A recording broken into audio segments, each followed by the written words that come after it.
Well, Chris, we'll start with the moderator question, then move to in the room. But massive congratulations to beat someone of the calibre of Diego Schwartzman. You must be absolutely ecstatic right now.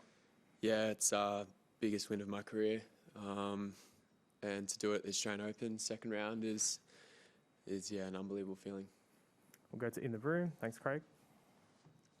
I guess it's going to be the obvious answer, but have you ever been happier and more excited at the end of a tennis match, and what did it really feel like when that last point was played? Yeah, no, it's the best feeling I've ever had on a tennis court, and been playing tennis since I was 4, so to have moments like this is, yeah, it's a dream come true. It's a little corny, but yeah, it is. Jed? Chris, do you mind talking us through what preparation you did with your team? It was evident you had a clear game plan today. You had done your homework. It paid off amazingly. Can you just talk us through that process? Well, yeah, the process didn't start yesterday. It's been happening all of last year. I've been working with Marinko, and he's just really confident with how I want to play tennis now. It's the first time I've really had a one-on-one coach literally every day with me. And, Marinko is such a great player. And, yeah, all his knowledge of the game, he's just putting onto me. And,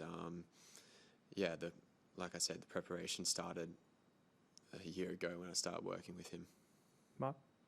Chris, we asked you after your last match how tough it was going to be against this guy who was going to make 1 million balls, I think was the comment you made. And then you find yourself in a first set that goes for 90 minutes.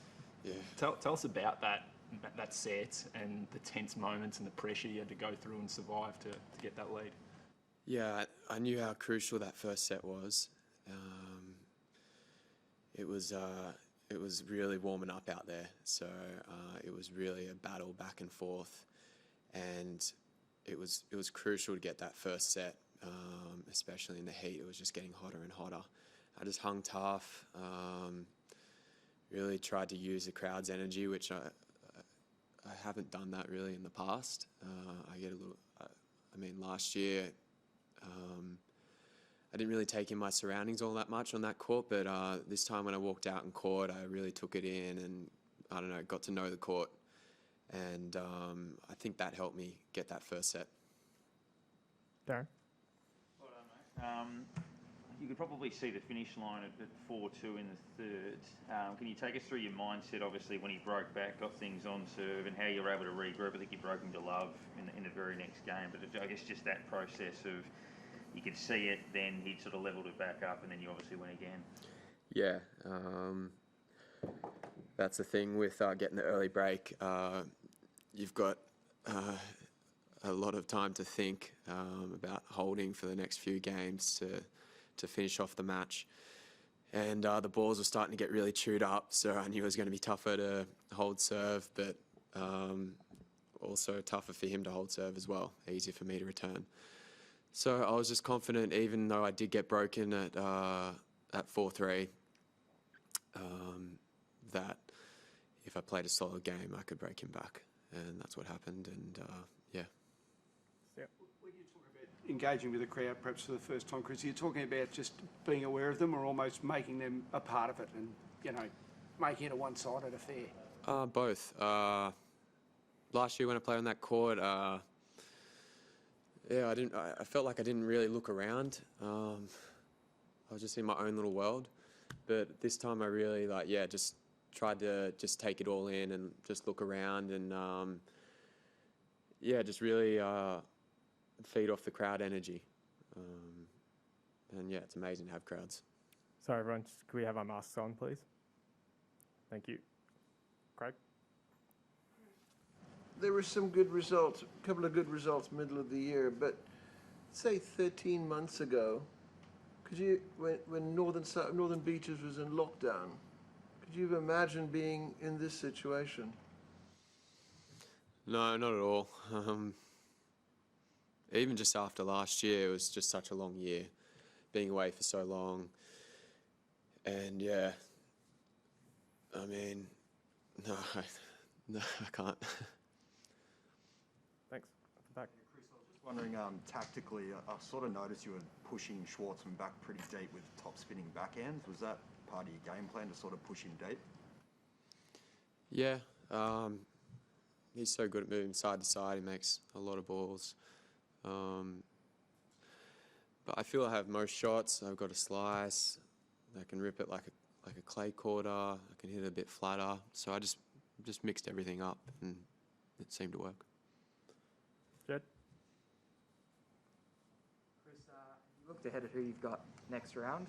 Yeah, I didn't actually know who I was going to be playing until I got in the gym and started cooling down. But yeah, completely different player to Schwartzman, which is going to be interesting. I played Isner in Atlanta last year, which, yeah, it was an experience. So, yeah, I'm looking forward to playing Cressy, and he's in really good form. Mark? From talking to you over the years, Chris, you've always had the belief that you can get a result like this, but to actually have the result now, what does this do for your mindset and your confidence in general? Yeah, I knew I had good results in me, but it's just being consistent. And I felt today it was like a consistent match from me. Just I maintained the level throughout the whole match. But the biggest thing for me is just staying healthy and not having these injuries where I missed 2 months of tournaments. I mean, I nearly missed 5 or 6 months last year, and I can't be doing that. So that, yeah, belief's always there, but I just got to make sure my body's healthy this year, and I want to play a full year. Craig? The level of tournaments that you've been playing is not going to necessarily make you a millionaire.